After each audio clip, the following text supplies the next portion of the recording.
भागती, उसकी चूड़ियां खनकने की आवाज जो संगीत पैदा कर रही थी।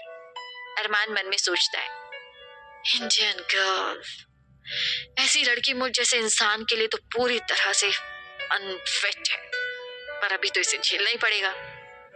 तभी उसे ये डर सताता है कि ये लड़की पापा को जाकर सारी बातें ना बता दे और अरमान पापा की नजरों में गिर जाए। उसे ऐसा कुछ करना होगा जिससे इस लड़की का पापा के सामने मुंह ना खुले। रिद्धिमा जल्दी जल्दी तैयार हो रही थी क्योंकि वो अरमान के उठने से पहले वहां से जाना चाहती थी। वो तैयार होकर दबे कदमों से अरमान के बेड के पास से गुजरती है। वो तभी किसी के खींचने से धम्म से बिस्तर पर गिर पड़ती है। ये अरमान ही था जिसने उसे जोर से खींचा था और वो बिस्तर के बजाय उसके सीने पर गिर पड़ी थी। वो डर के मारे कांप उठती है। उसे इन्हीं बातों का डर था।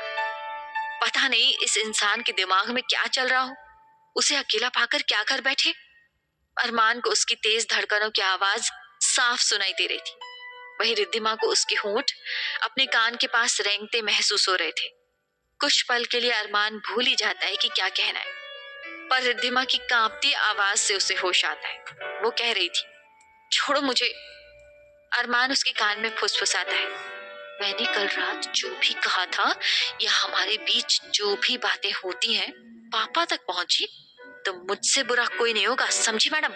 रिद्धिमा बिना उत्तर दिए जल्दी से उठने की कोशिश करती है, पर एक झटके के साथ वो अरमान पर गिर पड़ती है और उसके होंठ अरमान की नाक से जा टकराते हैं और वो आर्तनाद कर उठता है।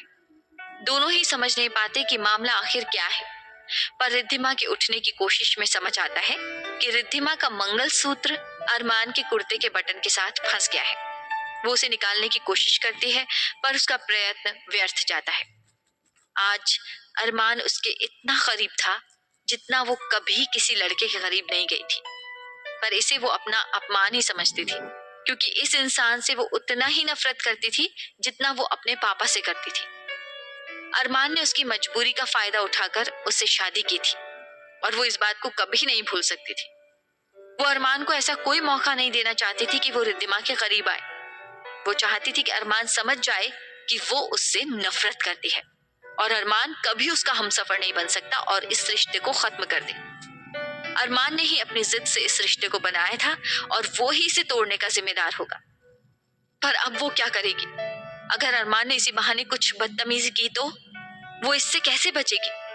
उसकी आंखों में अपमान के आंसू आ रहे थे।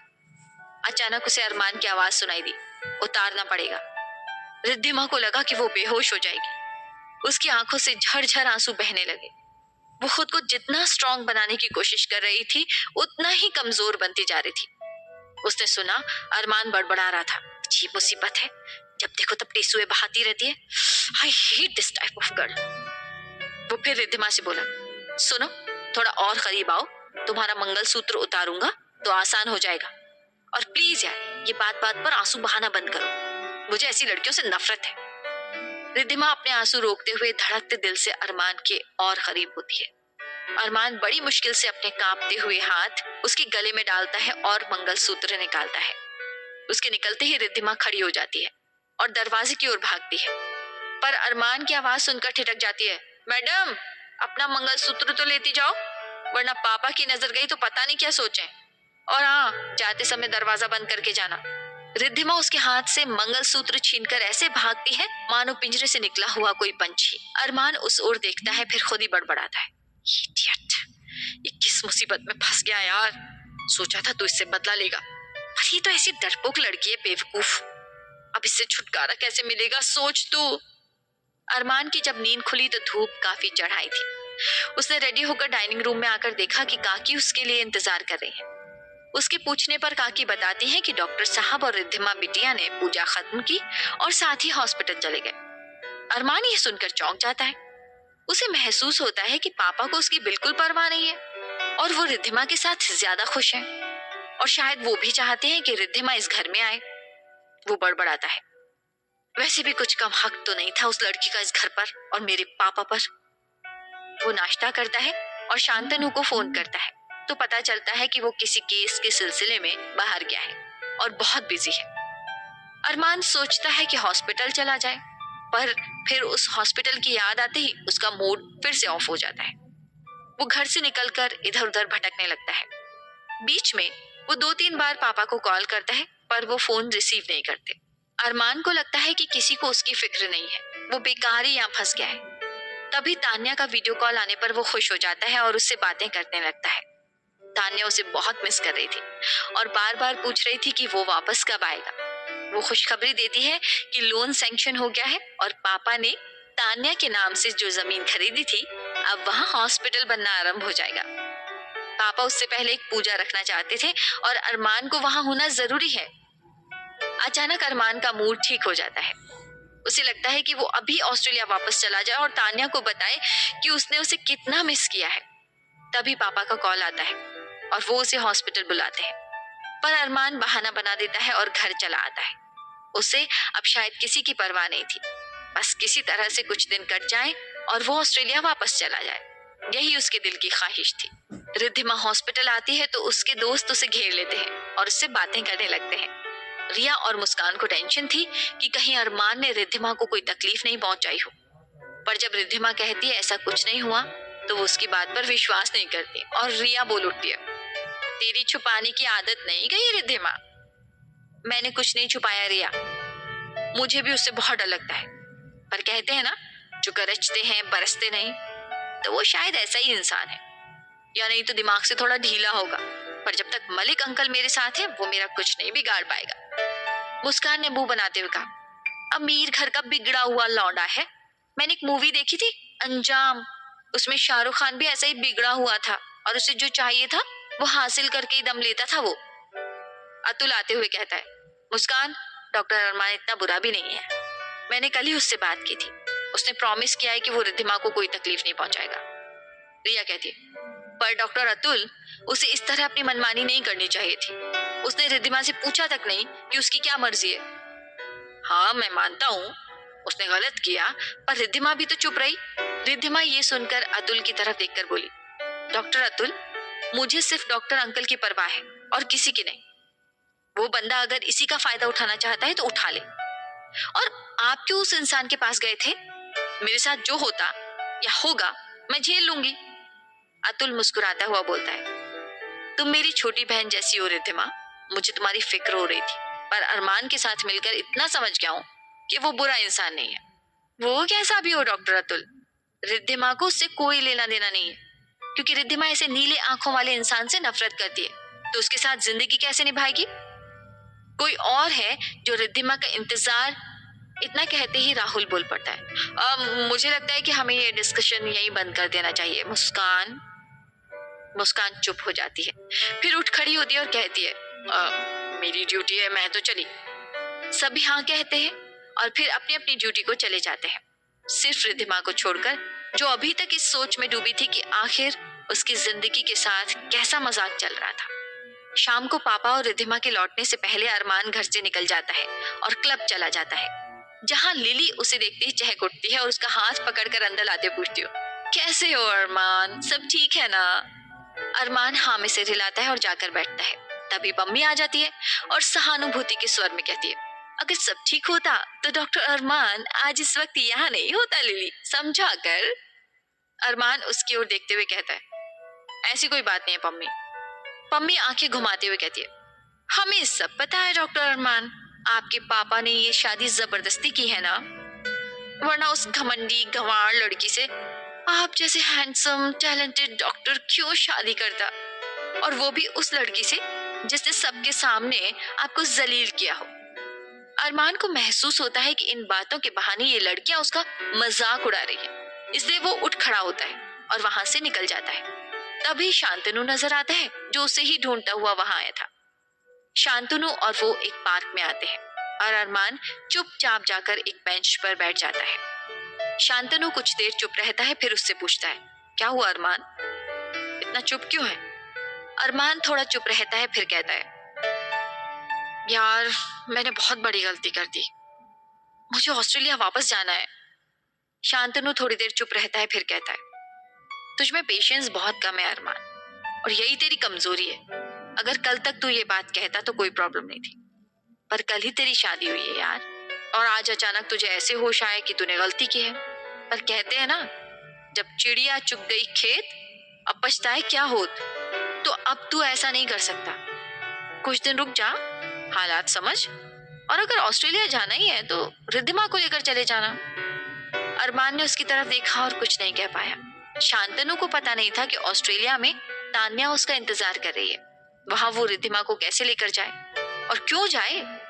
रिद्धिमा को उसने अपनी जिद पूरी करने के लिए शादी की है, पर वो उसके लायक नहीं है। पर शांतनु ने सही कहा था, उसे सही मौके की तलाश करनी पड़ेगी और मौका मिलते ही वो यहाँ से चला जाएगा। उसके कान में शांतनु की आवाज गूंजती है, मैं जानता हूं तू यहाँ ज्यादा दिन नहीं रुकेगा और शायद रिद्धिमा तेरे साथ जाना भी ना चाहे।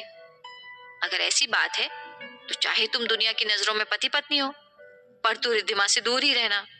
उसे यही अपनी पूरी जिंदगी गुजारनी है। अरमान सिर हिलाता है और मन ही मन कहता है, मैं भी यही चाहता हूँ। मैं किसी नए झंझट में नहीं फंसना चाहता। जब पापा को पता चलेगा कि मैंने इस लड़की से क्यों शादी की थी, तो वो मुझे माफ करे या न करे, पर मुझे रोक नहीं पाएंगे। अरमान रात को घर आता है तो पता चलता है पापा और रिद्धिमा बाहर गए हैं और 2 दिन बाद वापस आएंगे। ये सुनते ही उसका गुस्सा बढ़ जाता है। इस बार उसका गुस्सा रिद्धिमा से ज्यादा पापा पर होता है, जो शायद उसे इस काबिल ही नहीं समझते कि कोई बात शेयर करें या कुछ जिम्मेदारी दें। पर अगले ही दिन सुबह सुबह पापा का कॉल आता है और वो अरमान को बताते हैं कि पुणे से 200 किलोमीटर दूर एक गांव में कैंप में वो दोनों आए और उनके साथ हॉस्पिटल के कुछ स्टाफ भी है। तो अरमान हॉस्पिटल चला जाए, डॉक्टर अदिति से मिले और उन्हें सर्जरी में असिस्ट करे। डॉक्टर मलिक कहते हैं, बेटा मैंने इसलिए आपको कल हॉस्पिटल बुलाया था, पर आप शायद कहीं बिजी थे। अरमान कुछ सोचकर कहता है, ठीक है पापा मैं चला जाऊंगा, पर आप रिद्धिमा को क्यों ले गए? वो तो अभी फाइनल भी पास नहीं किया। ये सुनकर डॉक्टर मलिक मुस्कुराकर कहते हैं, सॉरी बेटा, कल ही आप दोनों की शादी हुई है, मुझे इस तरह से उसे नहीं लाना चाहिए था, पर इसके बाद वो नहीं आ पाएगी। उसके एग्जाम की तैयारी करनी है ना उसे, तो मैं भी कैंप विजिट नहीं करता, इसलिए सोचा कि इस बार उसे ले जाऊं। मैं अभी से रिद्धिमा को सब सिखा देना चाहता हूँ। आखिर तुम दोनों को ही तो मेरे बाद सब कुछ संभालना है ना? ये सुनकर अरमान के मन में फिर से रिद्धिमा के लिए जलन पैदा हो जाती है। वो मन में सोचता है, ऐसा तो मैं कभी नहीं होने दूंगा रिद्धिमा, इस हॉस्पिटल पर मेरा हक है, तुम्हारा नहीं। फिर उसे खुद पर हंसी भी आती है। कभी तो उसे लगता है कि कब उसे यहाँ से छुटकारा मिले और वो ऑस्ट्रेलिया चला जाए, और कभी लगता है कि उसके अपने पापा और उनके हॉस्पिटल पर वो किसी और को हक जताने कैसे दे सकता है। अजीब कश्मकश में फंसा हुआ था वो, और किससे कहे, किससे सही सलाह मांगे, इस टेंशन में था। अगले दिन अरमान हॉस्पिटल जाता है और डॉक्टर अदिति उसका स्वागत करती है। अरमान को वो बहुत ही विनम्र और अच्छी लगती है, पर उनके मुंह से रिद्धिमा की तारीफ सुनने में उसका मन कड़वा हो जाता है। उसे लगता है कि इस लड़की ने यहाँ पर सब पर जादू कर रखा है। उसे वहां डॉक्टर अतुल मिलता है और दोनों में दोस्ती हो जाती है। पर अरमान नोटिस करता है कि रिद्धिमा के दोस्त उसे देखते ही उस जगह से भागते हैं। उसे भी उनमें कोई दिलचस्पी नहीं थी, इसलिए उसे कोई फर्क नहीं पड़ता है। वो ख्याल करता है कि यहाँ स्टाफ बहुत इज्जत करता है उसकी। वो बहुत जल्दी सबसे घुल मिल जाता है। शाम को शांतनु से मिलता है और उसे सब बताता है, तो वो खुश होते हुए बोलता है, अच्छी बात है ना अरमान, अगर तू अंकल की जिम्मेदारियां संभाल ले तो इससे अच्छी क्या बात हो सकती है। 2 दिन बीत जाते हैं, पर डॉक्टर मलिक अरमान को इन्फॉर्म करते हैं कि वहां कुछ दिन और रुकना पड़ेगा। अरमान को लगता है कि पापा ने जानबूझकर हॉस्पिटल की जिम्मेदारी उस पर छोड़ी है, पर रिद्धिमा के न रहने से वो थोड़ा खुश भी है, क्योंकि वो उससे दूर ही रहना चाहता था और एक कमरे में रहना भी उसके लिए सिरदर्द की बात थी। कुछ दिन बाद दोनों वापस लौट आते हैं। रात को जब रिद्धिमा अपने कमरे में आती है तो देखती है अरमान बेड पर लेटा हुआ है। वो चुपचाप सोफे पर जाकर लेट जाती है और आंखें बंद कर लेती है। कुछ देर बाद अरमान की आवाज सुनाई देती है, कल शाम को पार्टी है, तैयार रहना।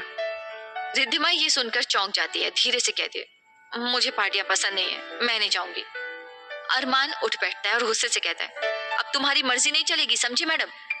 मेरे दोस्तों ने मेरी शादी की खुशी में पिछले हफ्ते ही पार्टी रखी थी, पर तुम ऐसे अचानक बिना बताए चली गई। उनके सामने मुझे शर्मिंदगी उठानी पड़ी, पर इस तरह से नहीं चलेगा। मेरे साथ शादी हुई है तो जो मैं कहूंगा वो मानना पड़ेगा, वरना मैं बहुत बुरा इंसान हूं, समझ लेना। रिद्धिमा एक बारगी कांप उठती है। उसे इस इंसान से उलझना नहीं था और धीरे से कहती है, ठीक है। अरमान ये सुनकर चौंक उठता है, क्योंकि उसे लगा था कि रिद्धिमा मना करेगी और इस बहाने वो उस पर रौब झाड़ेगा। पर वो तो एक धमकी से ही मान गई। अरमान कुछ चुप रहता है, फिर रौबीली आवाज में कहता है, और तुम्हारी ये सलवार कमीज नहीं चलेगी पार्टी में। रिद्धिमा डरते डरते कहती है, मैं तो सलवार ही पहनती हूँ। अरमान गंभीर आवाज में कहता है, मैं जो ड्रेस कल लाकर दूंगा वही पहनना, और वहां सबसे अच्छी तरह से पेश आना। हॉस्पिटल वाली घटना रिपीट नहीं होनी चाहिए जहां तुम और तुम्हारे दोस्त मेरे दोस्तों से उलझ गए थे। रिद्धिमा धीरे से कहती है, मैं हॉस्पिटल से 5 बजे आऊंगी और उसके बाद मुझे पढ़ना है। कुछ दिनों बाद मेरा फाइनल एग्जाम है। अरमान जोर से कहता है, चुप, कोई बहाना नहीं।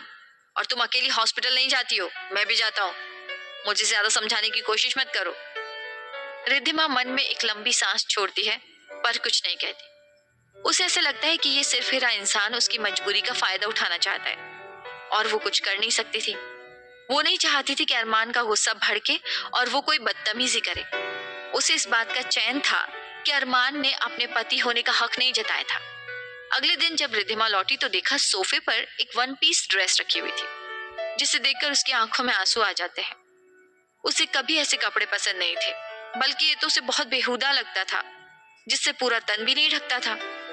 पर आज तो जिंदगी ही उसके साथ ये बेहुदा खेल खेल रही है। वो जानती है उससे इनकार करने का असर अरमान पर उल्टा पड़ेगा, इसलिए वो चुपचाप ड्रेस उठा लेती है और देखती है मेकअप का सामान भी है वहां पर। पीछे से अरमान की आवाज सुनाई देती है, मुझे पता है कि तुम जैसी लड़की को ढंग से मेकअप करना नहीं आता, इसलिए मैंने पार्लर में फोन कर दिया है। मिस मोनिका भी आती होंगी, वही तुम्हें तैयार कर देंगी। कुछ देर बाद रिद्धिमा मिस मोनिका की सहायता से तैयार होकर ड्राइंग रूम में आती है। अरमान बैठा था। अरमान उसे देखकर हैरान हो जाता है। रिद्धिमा की तो काया ही पलट हो गई थी। 2 चोटी की जगह खुले लहराते रेशमी बाल, बादामी आंखों में उसी के अनुरूप आईलाइनर जो घनी काली पलकों को और घना बना रहा है। होठों पर लगी चेरी रेड रंग की लिपस्टिक उसके होठों को और मोहक बना रही थी, और उसके साथ मैचिंग 1 पीस से वो किसी अप्सरा से कम नहीं लग रही थी। पर उसने अपनी नजरें झुका रखी थी और चेहरा पीला पड़ा हुआ था। वो चुपचाप आकर खड़ी हो गई। अरमान ने मिस मालती से थोड़ी बात की और फिर उसके जाने के बाद रिद्धिमा की ओर देखा और बोला, ऐसे ही बुत बनकर खड़ी रहोगी या चलोगी भी? रिद्धिमा कुछ नहीं बोली और दरवाजे की ओर बढ़ गई। अरमान पीछे से बोला, ऐसी रोनी सूरत बनाकर चलोगी तो लोग क्या सोचेंगे? अपना चेहरा ठीक करो और वहां सबसे मुस्कुराकर बात करना। फिर वो बड़बड़ाया, पता नहीं किस मुसीबत में फंस गया हूँ। रिद्धिमा ने नजरें नीचे कर अपना सिर हिलाया और मन में सोचा, मुसीबत तो तुम हो अरमान मलिक, जो मेरे गले में पड़ गए हो। मेरी मजबूरी है कि तुम्हारी सारी बातें मुझे माननी पड़ रही है। पता नहीं मेरी किस्मत में और क्या क्या लिखा है। दोनों पार्टी में प्रवेश करते हैं। अरमान की फ्रेंड्स उसे देखते ही दौड़ती हुई आई और उसका हाथ पकड़कर खींचती हुई अपने साथ ले गई, मानो उन्होंने रिद्धिमा को देखा ही नहीं। रिद्धिमा चुपचाप खड़े होकर अपने आसपास खड़े जोड़ों को देखने लगी, जो किसी धमाकेदार म्यूजिक पर थिरक रहे थे। उनमें लड़कियों ने तो इतने छोटे ड्रेस पहन रखे थे कि रिद्धिमा को शर्म आ रही थी। प्रायः सबके हाथों में ड्रिंक्स थे और सब एक दूसरे से चिपक रहे थे। उसने कनखियों से देखा, अरमान अपने दोस्तों के साथ मस्ती मजाक में व्यस्त था। वो धीरे धीरे पीछे हटती हुई एक कोने में जाकर खड़ी हो गई और भगवान जी से प्रार्थना करने लगी कि पार्टी जल्दी खत्म हो और वो बस घर जल्दी जा सके। तभी किसी ने उसकी पीठ पर हाथ रखते हुए कहा, हेलो मिस, क्या आप अकेली हैं? क्यों ना आप मेरी पार्टनर बन जाएं? रिद्धिमा ने देखा बंदा नशे में पूरी तरह से धुत था। उसने अपनी नजरें घुमाई पर अरमान कहीं नजर नहीं आया। तभी उस बंदे ने उसका हाथ पकड़ लिया और उसे अपनी ओर खींचने लगा। रिद्धिमा ने अरमान को बुलाना चाहा पर उसकी आवाज रुंध गई।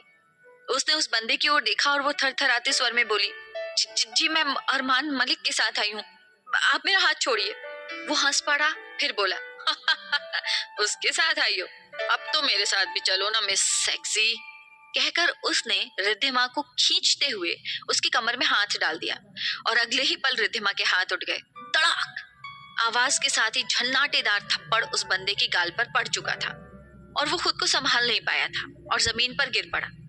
वहां खड़े सभी उनकी ओर देखने लगे, जबकि लिली दौड़ती हुई आई और अपने बॉयफ्रेंड को सहारा देकर उठाते हुए चिल्लाई, हाउ डेयर यू!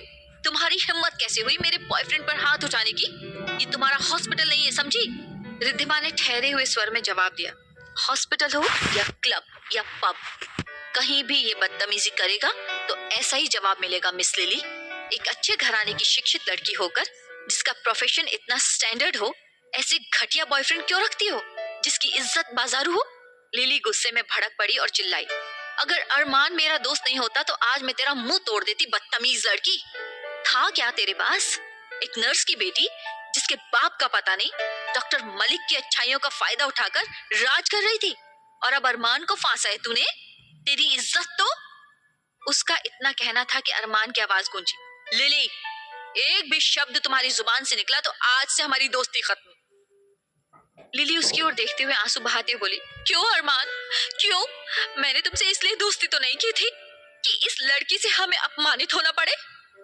अरमान रिद्धिमा को घूरते हुए लिली का हाथ पकड़कर बोला, मैं इसकी तरफ से माफी मांगता हूँ लिली। कहकर वो रिद्धिमा के पास आया और उसका हाथ पकड़कर खींचता हुआ कर्कश स्वर में बोला, चलो यहाँ से।